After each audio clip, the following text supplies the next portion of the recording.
Hello friends, welcome back to my channel. ಹೇಗಿದ್ದೀರಾ? ಇವತ್ತಿನ ವಿಡಿಯೋದಲ್ಲಿ ನಾನು ಶಿವಮೊಗ್ಗದ ಹತ್ರ ಇರ್ತಕ್ಕಂಥ ಒಂದು ಸಖತ್ತಾಗಿರೋ ಮ್ಯೂಸಿಯಂ ತೋರಿಸ್ತಾ ಇದ್ದೀನಿ. ತುಂಬ ಜನ ವಿಸಿಟ್ ಮಾಡಿರ್ತೀರಾ, ಇನ್ನು ಎಷ್ಟೋ ಜನಕ್ಕೆ ಈ ಪ್ಲೇಸ್ ಇರೋದೇ ಗೊತ್ತಿರೋದಿಲ್ಲ. ಶಿವಮೊಗ್ಗದಿಂದ ಜಸ್ಟ್ 15 ಕಿಲೋಮೀಟರ್ಸ್ ಹೋದರೆ ಲಕ್ಕಿನಕೊಪ್ಪ ಸರ್ಕಲ್ ಹತ್ರ ಇದು ಸಿಗತ್ತೆ. ಅಮೂಲ್ಯ ಯಶೋಧ ಮ್ಯೂಸಿಯಂ ಅಂತ ಹೇಳಿ ಮಸ್ಟ್ ವಿಸಿಟ್ ಪ್ಲೇಸ್ ಅಂತಾನೆ ಹೇಳ್ಬೋದು. ಅದರಲ್ಲೂ ಸ್ವಲ್ಪ ದೊಡ್ಡವ್ರು ಇದ್ದರೆ ಅಂದರೆ 30 ವರ್ಷ ಅಥವಾ 40 ವರ್ಷದ ಮೇಲ್ಪಟ್ಟವರಾದರೆ ಈ ಮ್ಯೂಸಿಯಂನ ತುಂಬಾ ಇಷ್ಟಪಡ್ತೀರಾ. ಹಾಗೆ ಅದಕ್ಕಿಂತ ಚಿಕ್ಕವರಿಗೂ ಕೂಡ ತುಂಬ ಕ್ಯೂರಿಯಾಸಿಟಿಯಿಂದ ಈ ಪ್ಲೇಸಲ್ಲಿ ಇರ್ತಕ್ಕಂಥ ವಸ್ತುಗಳನ್ನು ನೋಡಿ ಅದ್ರ ಬಗ್ಗೆ ಇನ್ಫಾರ್ಮೇಷನ್ನ ತಿಳ್ಕೊತೀರಾ.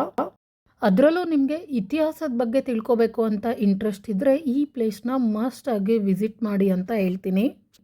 ಮೊದಲಿಗೆ ಈ ಪ್ಲೇಸ್ ಎಷ್ಟೊತ್ತಿಂದ ಎಷ್ಟೊತ್ತವರೆಗೂ ಅಂತ ಹೇಳಿಬಿಡ್ತೀನಿ. ಬೆಳಗ್ಗೆ 10:30ಯಿಂದ ಸಂಜೆ 5:30ವರೆಗೂ ಓಪನ್ ಇರುತ್ತೆ. ಇಲ್ಲಿ ಹಳೆ ಕಾಲದ ರಾಜ ಮಹಾರಾಜರು ಉಪಯೋಗಿಸ್ತಿದ್ದಾಗಿರ್ಬೋದು ಅಥವಾ ನಾರ್ಮಲ್ ಪೀಪಲ್ ಉಪಯೋಗ ಮಾಡ್ತಾ ಇದ್ದಿರ್ತಕ್ಕಂಥ ವಸ್ತುಗಳು ಪ್ರತಿಯೊಂದನ್ನು ಇಲ್ಲಿ ಸ್ಟೋರ್ ಮಾಡಿದ್ದಾರೆ. ಶಿವಮೊಗ್ಗದಿಂದ ಇದು ಜಸ್ಟ್ 15 ಕಿಲೋಮೀಟರ್ಸ್ ಆಗುತ್ತೆ. ನೀವೇನಾದರೂ ಶಿವಮೊಗ್ಗ ವಿಸಿಟ್ ಮಾಡ್ತಾ ಇದ್ದೀರಾ ಅಂದರೆ ಸುತ್ತಮುತ್ತ ಏನಾದರೂ ಪ್ಲೇಸ್ ನೋಡಬೇಕು ಅಂದರೆ ಈ ಪ್ಲೇಸ್ನ ಮಸ್ಟ್ ಆ್ಯಂಡ್ ಶುಡ್ ಆಗಿ ವಿಸಿಟ್ ಮಾಡಿ. ಎಬೋವ್ 6 ಇಯರ್ಸಿಗೆ 50 ರೂಪೀಸ್ ಪರ್ ಹೆಡ್ ಆಗಿ ಚಾರ್ಜ್ ಮಾಡ್ತಾರೆ. ಎಂಟರ್ ಆಗ್ತಾ ಇದ್ದಾಗನೇ ನಿಮಗೆ ಬ್ಯೂಟಿಫುಲ್ ಆಗಿರ್ತಕ್ಕಂಥ ಮಲೆನಾಡಿನ ಮನೆ ರೀತಿಯಲ್ಲಿ ಕಾಣಿಸ್ತಕ್ಕಂಥ ಈ ಮ್ಯೂಸಿಯಮಲ್ಲಿ ಕಲ್ಯಾಣಿ ಚಾಲುಕ್ಯರ ಕಾಲದ್ದಾಗಿರ್ತಕ್ಕಂಥ ತುರುಗೋಳು ಶಾಸನ ಇವಾಗ ನೋಡ್ತಾ ಇದ್ದೀರಲ್ವ, ಇದನ್ನು ಕೂಡ ನೀವು ನೋಡ್ಬೋದು. ಮಲೆನಾಡು ಅಂದ್ರೇ ಗ್ರೀನರಿ, ಹಾಗೆ ಅದನ್ನು ಕೂಡ ಇವರು ತುಂಬ ಚೆನ್ನಾಗಿ ಮೇಂಟೈನ್ ಮಾಡಿದ್ದಾರೆ. ಇನ್ನು ಹಾವಾಡಿಗನ ಕಲಾಕೃತಿ ಆಗಿರ್ಬೋದು, ಹಾಗೆ ಬಂಡೆಗಳನ್ನು ತಗೊಂಡ್ಕೊಂಡು ಹೋಗ್ತಾ ಇರ್ತಕ್ಕಂಥದ್ದು ಅಂದರೆ ರಾಗಿ ಬೀಸೋದಾಗಿರ್ಬೋದು, ಹಳೆ ಕಾಲದಲ್ಲೆಲ್ಲ ಯಾವ ರೀತಿ ಮಾಡ್ತಾ ಇದ್ರು ಅದೇ ರೀತಿ ನಮಗೆ ನೋಡೋದಕ್ಕೆ ಸಿಗತ್ತೆ. ಅದನ್ನು ಉಳಿಸ್ಕೊಂಡು ಬೆಳೆಸ್ಕೊಂಡು ಹೋಗಬೇಕು ಅಂತ ಈ ಮ್ಯೂಸಿಯಂನ ಸ್ಟಾರ್ಟ್ ಮಾಡಿದ್ದಾರೆ. ಇದನ್ನು ನೀವು ಕಂಪ್ಲೀಟಾಗಿ ನೋಡಬೇಕು ಅಂದರೆ ಏನಿಲ್ಲ ಅಂದರೂ 2 to 3 hours ಆಗುತ್ತೆ. ಇನ್ನೂ ನೀವು ಸ್ವಲ್ಪ 50 to 60 ಇಯರ್ಸ್ ಅವ್ರೇನಾದರೂ ಆಗಿದ್ದರೆ ನೀವಂತೂ ಈ ಪ್ಲೇಸ್ನ ತುಂಬಾ ಇಷ್ಟಪಡ್ತೀರಾ. ಹಾಗೆ ತುಂಬ ಹೊತ್ತು ಈ ಪ್ಲೇಸಲ್ಲಿ ನೀವು ಟೈಮ್ ಸ್ಪೆಂಡ್ ಮಾಡ್ತೀರಾ. ತುಂಬ ಹಳೆಯ ಕಾಲದ ವಸ್ತುಗಳು ನೀವು ಉಪಯೋಗ ಮಾಡ್ತಾ ಇದ್ದಿದ್ದು ಅಥವಾ ನೀವು ಉಪಯೋಗ ಮಾಡೋದನ್ನು ನೋಡ್ತಾ ಇರ್ತಕ್ಕಂಥ ವಸ್ತುಗಳನ್ನು ಇಲ್ಲಿ ನೋಡ್ಬೋದು. ಇಲ್ಲಿನ ಆರ್ಕಿಟೆಕ್ಟ್ ಆಗಿರ್ಬೋದು, ನೀವು ಒಳಗಡೆ ಎಂಟರ್ ಆಗ್ತಾ ಇದ್ದಾಗೇ ಒಂಥರ ಡಿಫ್ರೆಂಟ್ ಫೀಲ್ ಕೊಡುತ್ತೆ. ನಾನು ಆಗಲೇ ಹೇಳ್ದಾಗೆ ಸ್ವಲ್ಪ ನಮಗಿಂತ ದೊಡ್ಡವ್ರು ಬಂದರೆ ನಿಜವಾಗ್ಲೂ ಇಲ್ಲಿ ತುಂಬಾ ಇಷ್ಟಪಡ್ತೀರಾ. ಹಾಗೆ ಈ ಪ್ಲೇಸು ಶಿವಮೊಗ್ಗದಲ್ಲಿ ಇರೋದು ನಮ್ಮ ಹೆಮ್ಮೆ ಅಂತಲೇ ಹೇಳ್ಬೋದು. ಇಷ್ಟೊತ್ತು ಈ ಮ್ಯೂಸಿಯಂ ಬಗ್ಗೆ ಹೇಳ್ತಾ ಇದ್ದೀನಿ. ಇದನ್ನು ಯಾರು ನಿರ್ಮಾಣ ಮಾಡಿದ್ದು ಅಂತ ಹೇಳೋದಾದರೆ ಅಪರೂಪದ ವ್ಯಕ್ತಿಯಾದ ಖಂಡೋಬಾ ರಾವ್ ಅನ್ನೋರು ಈ ಪ್ಲೇಸ್ನ ನಿರ್ಮಾಣ ಮಾಡಿರೋದು. ಇದೊಂದು ವಸ್ತು ಸಂಗ್ರಹಾಲಯ ಆಗಿದೆ. ನಿವೃತ್ತ ಇತಿಹಾಸ ಉಪನ್ಯಾಸಕರಾಗಿರ್ತಕ್ಕಂಥ ಖಂಡೋಬಾ ರಾವ್ ಅವರು ತಮ್ಮ ಪ್ರೀತಿಯ ಪತ್ನಿಯ ನೆನಪಿಗಾಗಿ ಈ ಪ್ಲೇಸ್ನ ನಿರ್ಮಾಣ ಮಾಡಿದ್ದಾರೆ. ಖಂಡೋಬಾ ರಾವ್ ಅವರ ಪತ್ನಿ ಯಶೋಧ ಅವರಿಗೆ 1996ರಲ್ಲಿ 2 ಕಿಡ್ನಿನೂ ಫೇಲ್ಯೂರ್ ಆಗುತ್ತೆ.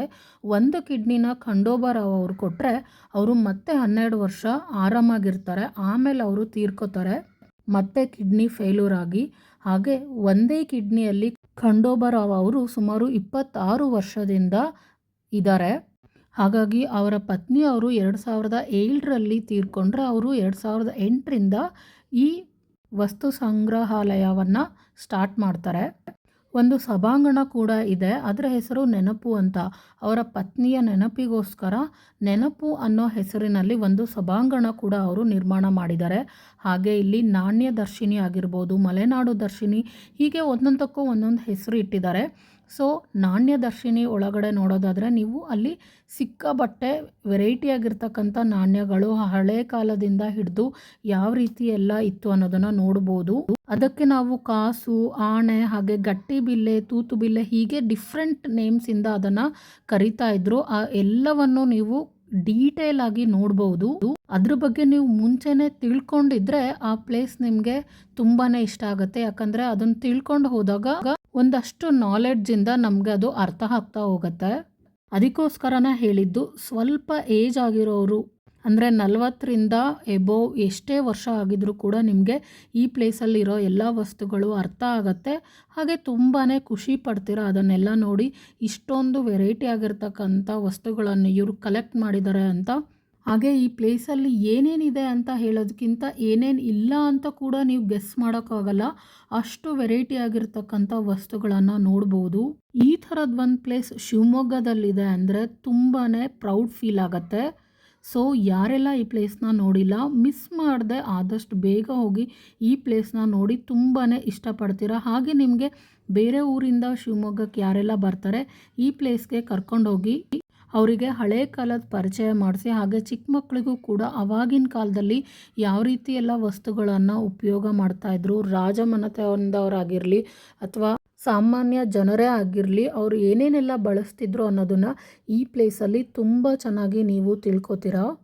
ನಾನು ಈ ವಿಡಿಯೋದಲ್ಲೇ ನಿಮಗೆ ಇಷ್ಟೊಂದು ಪ್ಲೇಸಸ್ ಅಂದರೆ ಈ ಪ್ಲೇಸಲ್ಲಿರ್ತಕ್ಕಂಥ ಸಾಕಷ್ಟು ವಸ್ತುಗಳನ್ನು ತೋರಿಸಿದ್ದೀನಿ. ಅಂದರೆ ನೀವು ಅಲ್ಲಿ ವಿಸಿಟ್ ಮಾಡಿದ್ರೆ ನೀವು ಇನ್ನಷ್ಟು ವಸ್ತುಗಳನ್ನು ನೋಡ್ಬೋದು, ಹಾಗೆ ಡೀಟೇಲಾಗಿ ಅದ್ರ ಬಗ್ಗೆ ತಿಳ್ಕೊಬೋದು. ಇವಾಗ ನೋಡ್ತಾ ಇದ್ದೀರಲ್ವ, ಇದು ಅಡಿಕೆ ಕತ್ತರಿ. ಅಡಿಕೆಯನ್ನು ಮನೆಯಲ್ಲಿ ಯಾವ ರೀತಿ ಅವರು ಪುಡಿ ಮಾಡಿ ಉಪಯೋಗಿಸ್ತಾ ಇದ್ರು ತಿನ್ನೋದಕ್ಕೆ ಅನ್ನೋದನ್ನು ನೋಡ್ಬೋದು. ಇನ್ನು ಮಲೆನಾಡು ಭಾಗದವರು ಈ ಪ್ಲೇಸ್ನ ವಿಸಿಟ್ ಮಾಡಿದರೆ ಇನ್ನೂ ಹೆಚ್ಚಿಗೆ ನೀವು ಖುಷಿ ಪಡ್ತೀರಾ. ನೀವೇ ಹಳೆ ಕಾಲಕ್ಕೆ ಹೋಗ್ಬಿಡ್ತೀರಾ, ಹಳೆ ನೆನಪುಗಳು ಬರುತ್ತೆ. ಅಷ್ಟು ಬ್ಯೂಟಿಫುಲ್ ಆಗಿದೆ ಈ ಪ್ಲೇಸ್ ಅಂತಲೇ ಹೇಳ್ಬೋದು. ಒಂದೊಂದು ವಸ್ತುಗಳ ಬಗ್ಗೆನೂ ಒಂದೊಂದು ಕಥೆ ಇರುತ್ತೆ, ಹೇಳ್ತಾ ಹೋದರೆ ತುಂಬಾ ಹೇಳ್ಬೋದು. ಹಾಗೆ ನೀವು ನೋಡ್ತಾ ಹೋದರೂ ಕೂಡ ಒಂದಕ್ಕಿಂತ ಒಂದು ಎಷ್ಟು ಬ್ಯೂಟಿಫುಲ್ ಆಗಿದೆ. ಹಾಗೆ ನೀವು ಈ ಪ್ಲೇಸ್ಗೆ ಈ ಥರದ ವಸ್ತು, ಹಳೆಯ ಕಾಲದ ವಸ್ತು ನಿಮ್ಮ ಮನೇಲಿ ಇತ್ತು ಅಂದರೆ ನೀವು ಅದನ್ನು ಡೊನೇಟ್ ಕೂಡ ಮಾಡ್ಬೋದು. ವಿಡಿಯೋ ಸ್ಟಾರ್ಟಿಂಗಲ್ಲಿ ನಾನು ಇದಕ್ಕೆ ಟಿಕೆಟ್ ತಗೊಂಡಿರೋ ಸ್ಲಿಪ್ ಏನಿದೆ ಅದರಲ್ಲಿ ನಿಮಗೆ ಫೋನ್ ನಂಬರ್ ಸಿಗುತ್ತೆ, ಕಾಲ್ ಮಾಡಿಕೊಂಡು ವಿಸಿಟ್ ಮಾಡಿ. ನಿಮ್ಮ ಹತ್ರ ಏನಾದರೂ ಹಳೆ ಕಾಲದ ವಸ್ತು ಇತ್ತು ಅಂದರೆ ನೀವು ಈ ಪ್ಲೇಸ್ಗೆ ಅದನ್ನು ಡೊನೇಟ್ ಮಾಡ್ಬೋದು. ತಾಮ್ರದಾಗಿರ್ಬೋದು, ಹಿತ್ತಾಳೆ, ಬೆಳ್ಳಿ, ಬಂಗಾರ, ಈ ರೀತಿಯಾಗಿರ್ತಕ್ಕಂಥ ಎಲ್ಲ ಥರದ್ದು ಪೂಜಾ ಸಾಮಗ್ರಿ ಆಗಿರ್ಬೋದು, ದೇವರ ವಿಗ್ರಹಗಳಾಗಿರ್ಬೋದು ಅಥವಾ ಅಡುಗೆ ಮನೆಯಲ್ಲಿ ಉಪಯೋಗಿಸ್ತಿರ್ತಕ್ಕಂಥ ವಸ್ತುಗಳು, ಹೀಗೆ ಪ್ರತಿಯೊಂದು ವಸ್ತುಗಳನ್ನು ಇಲ್ಲಿ ಕಲೆಕ್ಟ್ ಮಾಡಿದ್ದಾರೆ. ಹಾಗೆ ಬಾಣಂತಿ ತಲೆ ಒಣಗಿಸ್ಕೊಳ್ಳೋದಕ್ಕೂ ಕೂಡ ಒಂದು ವಸ್ತು ಇರ್ತಾ ಇತ್ತು ಆವಾಗಿನ ಕಾಲದ ರಾಜಮನೆತನಗಳಲ್ಲಿ, ಅದನ್ನು ನೋಡ್ಬೋದು. ಹಾಗೆ ಕೆಳದಿ ರಾಜರು ಉಪಯೋಗಿಸ್ತಾ ಇರ್ತಕ್ಕಂಥ ಬಟ್ಟೆಗಳನ್ನು ನೀವು ಇಲ್ಲಿ ನೋಡ್ಬೋದು. ಹಾಗೆ ನಾಣ್ಯಗಳ ನೋಡಿದ್ರಲ್ವ, ಅದರ ಹತ್ರ ನೀವು 60-70 ವರ್ಷದ ಹಳೇ ಆಗಿರ್ತಕ್ಕಂಥ ಬೆಳ್ಳಿಯ ಉಡುದಾರ ಹಾಗೆ ಸರಗಳನ್ನು ನೀವು ನೋಡ್ಬೋದು. ಖಂಡೋಬಾರಾವ್ ಅವರ ಉದ್ದೇಶ ಏನಂದ್ರೆ ಹಳೇ ಕಾಲದ ವಸ್ತುಗಳೆಲ್ಲ ಯಾವ ರೀತಿ ಉಪಯೋಗಿಸ್ತಾ ಇದ್ರು, ಹಾಗೆ ಜನಪದ ಕಲೆಗೆ ಸಂಬಂಧಪಟ್ಟಿದ್ದಾಗಿರ್ಬೋದು ಅದನ್ನೆಲ್ಲ, ಮತ್ತು ಸಾಂಸ್ಕೃತಿಕ ಭಾಗದಾಗಿರ್ಬೋದು, ಇದೆಲ್ಲವನ್ನು ಉಳಿಸ್ಕೊಂಡು ಬೆಳೆಸ್ಕೊಂಡು ಹೋಗಬೇಕು ಅನ್ನೋದು ಅವರ ಉದ್ದೇಶ. ಇವರು ಅವರ ಸ್ವಂತ ಜಾಗದಲ್ಲೇ ಈ ಮ್ಯೂಸಿಯಂನ ಕಟ್ಟಿಸಿದ್ದಾರೆ. ಹಾಗೆ ಇವರು ಖಂಡೋಬಾರಾವ್ ಮತ್ತು ಅವರ ಪತ್ನಿ ಯಶೋಧ ಇಬ್ಬರೂ ಕೂಡ ಎಜುಕೇಷನ್ ಡಿಪಾರ್ಟ್ಮೆಂಟಲ್ಲೇ ಇದ್ದರು ಅಂತ ಹೇಳ್ತಾರೆ. ಹಾಗೆ ನೀವು ಎಂಟರ್ ಆಗ್ತಾ ಇದ್ದಾಗೇ ಒಂದು ನಂದಿ ಮತ್ತು ಶಿವಲಿಂಗವನ್ನು ನೋಡ್ತೀರಾ. ಪಲ್ಲಾರಿನಲ್ಲಿ ಇರ್ತಕ್ಕಂಥ ಇದನ್ನು ನಂದಿ ಮತ್ತು ಶಿವಲಿಂಗವನ್ನು ತಂದಿರ್ತಾರೆ. ಹಾಗೆ ವೀರಗಲ್ಲು ಅಂತಕ್ಕಂಥದ್ದನ್ನು ನೀವು ನೋಡಿದ್ರಿ. ಹಾಗಂದರೆ ಆವಾಗಿನ ಕಾಲದಲ್ಲಿ ಜಾಸ್ತಿ ಹಸುಗಳು ಇರ್ತಾ ಇದ್ದರೆ ಅವರೇ ಶ್ರೀಮಂತ ಅಂತ ಹೇಳ್ತಾರೆ. ಇವಾಗಿನ ಕಾಲದಲ್ಲಿ ಜಾಸ್ತಿ ಮನೆ, ದುಡ್ಡು, ಆಸ್ತಿ ಎಲ್ಲ ಇದ್ದರೆ ಹೇಗೆ ಶ್ರೀಮಂತ ಅಂತ ಹೇಳ್ತಾರೋ, ಆವಾಗಿನ ಕಾಲದಲ್ಲಿ ಜಾಸ್ತಿ ಹಸುಗಳಿದ್ದರೆ ಅವರೇ ಒಡೆಯ ಆಗಿರ್ತಾಯಿದ್ರು. ಹಾಗೆ ಇರ್ತಕ್ಕಂಥ ಒಡೆಯ ತೀರ್ಕೊಂಡ್ರು ಅಂದರೆ ಅಂದರೆ ಅವ್ರ ನೆನಪಿಗಾಗಿ ವೀರಗಲ್ಲು ಅನ್ನೋದನ್ನು ಕಲ್ಲಿನ ರೂಪದಲ್ಲಿ ಇಡ್ತಾಯಿದ್ರು ಅವರ ಸಮಾಧಿ ಬಳಿ. ಇದು 12ನೇ ಶತಮಾನದಲ್ಲಿ ಆಗಿರ್ತಕ್ಕಂಥ ಒಂದು ವೀರಗಲ್ಲನ್ನು ಇವರು ಕೂಡ ತಂದು ಈ ಮ್ಯೂಸಿಯಂನ ಹೊರಗಡೆ ಭಾಗದಲ್ಲಿ ಇಟ್ಟಿದ್ದಾರೆ. ಅದನ್ನು ಕೂಡ ನೀವು ನೋಡಬಹುದು. ಹಾಗೆ ಮೈಸೂರು ಮಹಾರಾಜರು ಆಳ್ತಾ ಇದ್ದಾಗ ಮೈಸೂರು ಅಂತ ಕರಿತಾ ಇದ್ರು, ಅಂದರೆ ಅವರನ್ನೇ ಮೈಸೂರು ಅಂತ ಕರಿತಾ ಇದ್ರು. ಅಂದರೆ MPWD ಅಂದರೆ ಮೈಸೂರು ಪಬ್ಲಿಕ್ ವರ್ಕ್ಸ್ ಡಿಪಾರ್ಟ್ಮೆಂಟ್ ಅಂತ ಅವಾಗ ಕರಿತಾ ಇದ್ರು. ಇವಾಗ KPWD ಅಂತ ಕರೀತಾರೆ, ಕರ್ನಾಟಕ ಪಬ್ಲಿಕ್ ವರ್ಕ್ಸ್ ಡಿಪಾರ್ಟ್ಮೆಂಟ್ ಅಂತ. ಇದು 1878ರಲ್ಲಿ ಮೈಸೂರಿನ ಹಳೆ DC ಆಫೀಸಲ್ಲಿ ಕಟ್ಸಿರ್ತಕ್ಕಂಥ ಬಾಗಿಲಾಗಿರ್ಬೋದು, ಅಲ್ಲಿ ನಾನು ಆಗಲೇ ಹೇಳ್ದಾಗೇ KPWD ಅಂತ ಬರೆದಿರ್ತಕ್ಕಂಥ ಕಲ್ಲು, ಅದನ್ನು ಕೂಡ ಈಗ ಒಂದು 10 ವರ್ಷದ ಹಿಂದೆ ಆ ಆಫೀಸ್ನ ಬೀಳಿಸ್ತಾರೆ. ಆವಾಗ ಅಲ್ಲಿಂದ ಡೋರ್ಸ್ ಆಗಿರ್ಬೋದು, ಈ ಥರ ಕಲ್ಲಿನ ಮೇಲೆ ಬರೆದಿರ್ತಕ್ಕಂಥ KPWD ಅನ್ನೋದಾಗಿರ್ಬೋದು, ಅದನ್ನೆಲ್ಲ ಇವರು ಅಲ್ಲಿಂದ ತಂದಿರ್ತಾರೆ. ಹಾಗೆ ನೀವು ಹಳೆ ಕಾಲದ TV, ಎಷ್ಟೊಂದು ವೆರೈಟಿ ಆಗಿರ್ತಕ್ಕಂಥ TV ಆಗಿರ್ಬೋದು, ಗಡಿಯಾರಗಳು, ಪೆನ್ನುಗಳು, ಹಾಗೆ ಮಿಕ್ಸರ್ ಕೂಡ ನೀವು ನೋಡಬಹುದು. ಹಳೆ ಕಾಲದಲ್ಲಿ ಉಪಯೋಗಿಸ್ತಾ ಇಟ್ಟಿರ್ತಕ್ಕಂಥ ಪಾತ್ರೆಗಳು, ಬೀಗಗಳಾಗಿರ್ಬೋದು, ಟೈಪ್ ರೈಟರ್ಸ್ ಆಗಿರ್ಬೋದು, ಶಾವಿಗೆ ಮಾಡೋದು, ಚೆನ್ನಮಣೆ, ಜರಡೆ ಮತ್ತು ಭತ್ತ ಬೀಸೋದು, ಕೊಳಗ, ಲ್ಯಾಟಿನ್ಸ್ ಆಗಿರ್ಬೋದು, ತಕ್ಕಡಿ ಆಗಿರ್ಬೋದು, ಹೇಳೋಕ್ಕೋದ್ರೆ ಸುಮಾರಿದೆ. ಎಲ್ಲ ಥರದ್ದು ನೀವಿಲ್ಲಿ ನೋಡ್ಬೋದು. ಎಷ್ಟೋ ಕೋಟಿ ವೆಚ್ಚದಲ್ಲಿ ಈ ಮ್ಯೂಸಿಯಂನ ನಿರ್ಮಾಣ ಮಾಡಿದ್ದಾರೆ ಅಂತಲೇ ಹೇಳ್ಬೋದು. ಬೆಲೆನೇ ಕಟ್ಟೋಕ್ಕಾಗದೇ ಇರೋಂಥ ವಸ್ತುಗಳನ್ನೆಲ್ಲ ನೀವಿಲ್ಲಿ ನೋಡ್ಬೋದು. ಪೂರ್ತಿ ನಿಧಾನವಾಗಿ ಈ ಪ್ಲೇಸ್ನ ನೋಡಿದ್ರೆ ನಿಮ್ಗೆ ಅಲ್ಲಿರ್ತಕ್ಕಂಥ ಒಂದೊಂದು ವಸ್ತುಗಳ ಬಗ್ಗೆನೂ ನೀವು ತಿಳ್ಕೊತೀರಾ. ಆವಾಗ ನೋಡಿದ ನೆನಪು ಮತ್ತೆ ಆಗುತ್ತೆ. ನೀವೇನಾದರೂ ಇನ್ನೂ ಈ ಪ್ಲೇಸ್ನ ವಿಸಿಟ್ ಮಾಡಿಲ್ಲ ಅಂದರೆ ಫಸ್ಟ್ ವಿಸಿಟ್ ಮಾಡಿ, ಹಾಗೆ ಕೊನೆವರೆಗೂ ಈ ವಿಡಿಯೋನ ಮಿಸ್ ಮಾಡದೆ ನೋಡಿ. ಅಡ್ರೆಸ್, ಲೊಕೇಶನ್ ಲಿಂಕ್ ಎಲ್ಲ ನಾನು ಡಿಸ್ಕ್ರಿಪ್ಷನ್ ಬಾಕ್ಸಲ್ಲಿ ಶೇರ್ ಮಾಡಿರ್ತೀನಿ. ಹಾಗೆ ಈ ಪ್ಲೇಸಲ್ಲಿ ರವಿ ವರ್ಮಾ ಅವರ ಒಂದಷ್ಟು ಪೇಂಟಿಂಗ್ಸ್ನ ನೀವಿಲ್ಲಿ ನೋಡ್ತೀರಾ. ಇನ್ನೂ ಹಲವಾರು ಇಂಟ್ರೆಸ್ಟಿಂಗ್ ವಸ್ತುಗಳನ್ನು ಇಲ್ಲಿ ನೋಡ್ತೀರಾ. ಮಿಸ್ ಮಾಡದೆ ಕೊನೆವರೆಗೂ ವಿಡಿಯೋ ನೋಡಿ. ಹಾಗೆ ಶಿವಮೊಗ್ಗದಿಂದ ಏರ್ಪೋರ್ಟ್ ರೋಡಲ್ಲಿ ಬಂದರೆ ನಿಮಗೆ ಈ ಮ್ಯೂಸಿಯಂ ಸಿಗುತ್ತೆ. ಏರ್ಪೋರ್ಟ್ ಆದಮೇಲೆ ಸಿಗುತ್ತೆ. ಹಾಗೆ ಇಲ್ಲಿ ಸುತ್ತಮುತ್ತ ಇನ್ನೂ ಏನೆಲ್ಲ ಪ್ಲೇಸಸ್ ಇದೆ ಅಂದರೆ ಓಷನ್ ವಾಟರ್ ಪಾರ್ಕ್ ಇದೆ. ಇಲ್ಲಿಂದ ಜಸ್ಟ್ 2 ಮಿನಿಟ್ಸ್ ಅಷ್ಟೇ. ಅದರ ವಿಡಿಯೋ ಡೀಟೇಲ್ಸ್ ಕೂಡ ನಾನು ಆಲ್ರೆಡಿ ಶೇರ್ ಮಾಡಿದ್ದೀನಿ. ಇನ್ನೂ ಯಾರೆಲ್ಲ ನೋಡಿಲ್ಲ ಅಂದರೆ ನನ್ನ ಚಾನಲ್ನ ವಿಸಿಟ್ ಮಾಡಿ ನೋಡಬಹುದು. ಹಾಗೆ ಈ ವಿಡಿಯೋದಲ್ಲಿ ನೋಡಿರ್ತಕ್ಕಂಥ ವಸ್ತುಗಳ ಬಗ್ಗೆ ನಿಮ್ಗೇನು ಇನ್ಫಾರ್ಮೇಷನ್ ಕಮೆಂಟ್ ಮಾಡಿ ತಿಳಿಸಿ. ಸೊ ದಟ್ ನಮ್ಮ ಈ ವಿಡಿಯೋ ನೋಡ್ತಾ ಇರ್ತಕ್ಕಂಥವ್ರು ಎಲ್ಲರಿಗೂ ಒಂದಷ್ಟು ಇನ್ಫಾರ್ಮೇಷನ್ನ ಶೇರ್ ಮಾಡಿದಾಗತ್ತೆ. ಈ ಮ್ಯೂಸಿಯಂ ಅಷ್ಟು ದೊಡ್ಡದಾಗಿದ್ದರೂ ಕೂಡ ತುಂಬ ಕ್ಲೀನಾಗಿ ಮೇಂಟೈನ್ ಮಾಡಿದ್ದಾರೆ. ಹಾಗೆ ಪ್ರತಿಯೊಂದನ್ನು ಜೋಡಿಸಿರೋದು ಕೂಡ ತುಂಬಾ ನೀಟಾಗಿತ್ತು ಅಂತಲೇ ಹೇಳ್ಬೋದು. ಸಾವಿರಾರು ಅಲ್ಲ, ಲಕ್ಷಾಂತರ ವಸ್ತುಗಳು ಇತ್ತು ಅಂತಲೇ ಹೇಳ್ಬೋದು. ಪ್ರತಿಯೊಂದನ್ನು ನೀಟಾಗಿ ಜೋಡಿಸಿದ್ದಾರೆ. ನಾನು ಆಗಲೇ ಹೇಳ್ದಾಗೆ ತಕ್ಕಡಿ ಮತ್ತು ತೂಕದ ಬಟ್ಟು ಅಂತ ಹೇಳಿದ್ನಲ್ವ, ಇವಾಗ ನೋಡ್ತಾ ಇದ್ದೀರಲ್ವ, ಇದನ್ನೆಲ್ಲ ತೂಕ ಮಾಡೋದಕ್ಕೆ ಮೆಜರ್ ಮಾಡ್ತಾ ಇರ್ತಿದ್ದಕ್ಕಂಥ ಕಲ್ಲುಗಳು.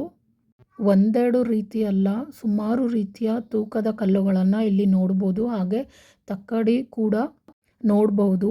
ಆಗಲೇ ನಾನು ಹೇಳ್ದಾಗೆ ಬಿಜಾಪುರ ಸುಲ್ತಾನ ಕಾಲದಲ್ಲಿ ಉಪಯೋಗ ಮಾಡ್ತಾ ಇರ್ತಿದ್ದಕ್ಕಂಥ ಬಾಣಂತಿಯರ ತಲೆ ಒಣಗಿಸ್ಕೊಳ್ಳೋದಕ್ಕೆ ಅಂತಲೇ ಒಂದು ವಸ್ತು ಇತ್ತು. ಇವಾಗ ನೋಡ್ತಾ ಇದ್ದೀರಲ್ವ ಇದು. ಇದಾದಮೇಲೆ ಗ್ರಂಥ ಇಡೋದಕ್ಕೆ ಅಂತಲೇ ಪೆಟ್ಟಿಗೆ ಕೂಡ ಇತ್ತು. ಅದನ್ನು ನೀವಲ್ಲಿ ನೋಡ್ಬೋದು. ಇನ್ನು ಶಿವಮೊಗ್ಗದಲ್ಲಿರ್ತಕ್ಕಂಥ ಶಿವಪ್ಪ ನಾಯಕನ ಅರಮನೆ ಮಾದರಿ ಕೂಡ ನೀವಿಲ್ಲಿ ನೋಡ್ಬೋದು. ಹಾಗೆ ಅರಮನೆಯಲ್ಲಿ ಇರ್ತಕ್ಕಂಥ ಕುರ್ಚಿಯನ್ನು ಸಹ ಇಲ್ಲಿ ತಂದು ಇಟ್ಟಿದ್ದಾರೆ ಅಂತ ಹೇಳ್ತಾರೆ. ಅದ್ರ ಬಗ್ಗೆ ಒಂದಷ್ಟು ಕತೆ ಕೂಡ ತಿಳ್ಕೊಬೋದು ನೀವು. ಇನ್ನು ಉಪ್ಪಿನಕಾಯಿ ಆಗಿರ್ಬೋದು, ಈ ಥರದ ಕೆಲವೊಂದು ವಸ್ತುಗಳನ್ನು ಹಾಕಿ ಇಡ್ತಾ ಇರ್ತಿದ್ದಕ್ಕಂಥ ದೊಡ್ಡ ದೊಡ್ಡ ಜಾರುಗಳನ್ನು ನೀವಿಲ್ಲಿ ನೋಡ್ಬೋದು. ಹಾಗೆ ತುಂಬ ವೆರೈಟಿ ಆಗಿರ್ತಕ್ಕಂಥ ಲಾಟಿನ್ಗಳು, ಪೆಟ್ರೋಮ್ಯಾಕ್ಸ್, ಸೈಕಲ್ ದೀಪಗಳನ್ನು ನೀವಿಲ್ಲಿ ನೋಡ್ಬೋದು. ಮತ್ತು ಚಿಮಣಿ ಎಣ್ಣೆ ಬುಡ್ಡಿ ಅಂತ ಏನು ಕರಿತಾ ಇದ್ವಿ, ಎಣ್ಣೆ ಮತ್ತು ಅಂದರೆ ಸೀಮೆಣ್ಣೆ ಈ ಥರದನ್ನು ಹಾಕಿ ದೀಪಗಳನ್ನು ಬಳಸ್ತಾ ಇದ್ರು. ಅದನ್ನು ಕೂಡ ನೀವಿಲ್ಲಿ ನೋಡ್ಬೋದು. ಸೊ ಫ್ರೆಂಡ್ಸ್, ಈಗ ಹೇಳ್ತಾ ಹೋದರೆ ಸುಮಾರು ವಿಷಯಗಳಿದೆ, ತುಂಬ ವಸ್ತುಗಳಿದೆ ನೋಡೋದಕ್ಕೆ. ಮಿಸ್ ಮಾಡದೆ ಈ ಪ್ಲೇಸ್ನ ವಿಸಿಟ್ ಮಾಡಿ. ಹಾಗೆ ತುಂಬ ಇಂಟ್ರೆಸ್ಟಿಂಗ್ ಆಗಿರೋ ವಸ್ತುಗಳಿದೆ, ನಾನು ಈ ವಿಡಿಯೋದಲ್ಲಿ ತೋರಿಸ್ತೀನಿ. ಮಿಸ್ ಮಾಡದೆ ಕೊನೆವರೆಗೂ ನೋಡಿ. ಏನಾದರೂ ಡೌಟ್ ಇದ್ದರೆ ಅಥವಾ ಸಜೆಷನ್ ಇದ್ದರೆ ಪ್ಲೀಸ್ ಕಮೆಂಟ್ ಮಾಡಿ ತಿಳಿಸಿ. ಈ ಪ್ಲೇಸ್ ಆಗಿರ್ಬೋದು, ಇನ್ಫಾರ್ಮೇಷನ್ ನಿಮ್ಮೆಲ್ರಿಗೂ ಇಷ್ಟ ಆಗಿದೆ ಅನ್ಕೋತೀನಿ. ಇಷ್ಟ ಆಗಿದರೆ ಈ ವಿಡಿಯೋನ ಲೈಕ್ ಮಾಡಿ ಮತ್ತು ಶೇರ್ ಮಾಡಿ. ಇನ್ನೂ ಯಾರೆಲ್ಲ ನನ್ನ ಚಾನಲ್ನ ಸಬ್ಸ್ಕ್ರೈಬ್ ಮಾಡಿಲ್ಲ ಪ್ಲೀಸ್ ಸಬ್ಸ್ಕ್ರೈಬ್ ಮಾಡಿ. ಇದೇ ರೀತಿ ಡಿಫ್ರೆಂಟ್ ಆಗಿರೋ ವಿಡಿಯೋ ಜೊತೆ ನಾನು ನಿಮಗೆ ಮುಂದಿನ ವಿಡಿಯೋದಲ್ಲಿ ಮತ್ತೆ ಸಿಗ್ತೀನಿ ಅಂತ ಹೇಳ್ತಾ ಟೇಕ್ ಕೇರ್ ಫ್ರೆಂಡ್ಸ್, ಬಾಯ್.